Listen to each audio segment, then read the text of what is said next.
শিক্ষার্থীবৃন্দ, আমি এখানে একটি কাজ নিয়েছি।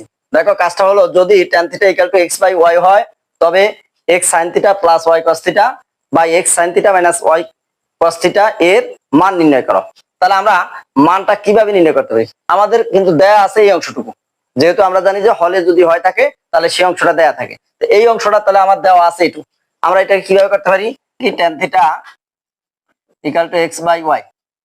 এখন যেই মানটা আমার দেওয়া আছে, দেখো tan θ = x/y, আমার কিন্তু মান বের করতে বলছে sin cos এর। তাহলে আমরা প্রথমে কিন্তু এই tan এর ভাঙাইবো। tan এর কিভাবে ভাঙা যায়? tan এর আমরা জানি 1/cot ভাঙা যায়, আবার tan এর sin/cos ভাঙানো যায়।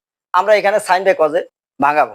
যেমন tan θ সমান আমরা লিখতে পারি sin θ by cos θ equal to আছে কি x/y।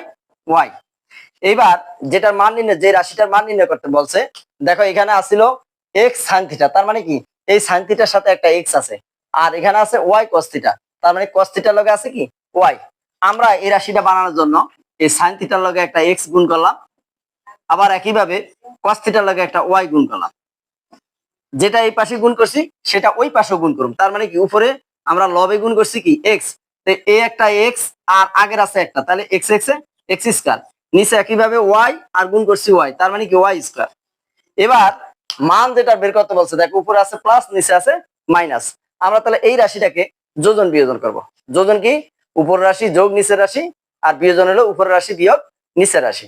যেটা করবো আমরা উভয় পক্ষে করব। যেমন কি x sin θ, তার মানে কি উপরের রাশি যোগ নিচের রাশি আছে কি y cos θ। একইভাবে বিয়োজন করার সময় উপরের রাশি x sin θ বিয়োগ নিচের রাশি, তার মানে y cos θ। এই পাশে একইভাবে উপর রাশি আছে x স্কয়ার, তার মানে কি উপর রাশি যোগ নিচের রাশি, নিচে আছে y স্কয়ার। বিয়োজনের বেলায় উপরের রাশি বিয়োগ নিচের রাশি। তাহলে আমার মান বের করতে বলছে x sin θ plus y cos θ বা x sin θ minus y cos θ। দেখো x sin θ plus y cos θ by x sin θ minus y cos θ equal to x square plus y square by x square minus y square. তাহলে আমরা লিখতে পারি নির্ণেয় মান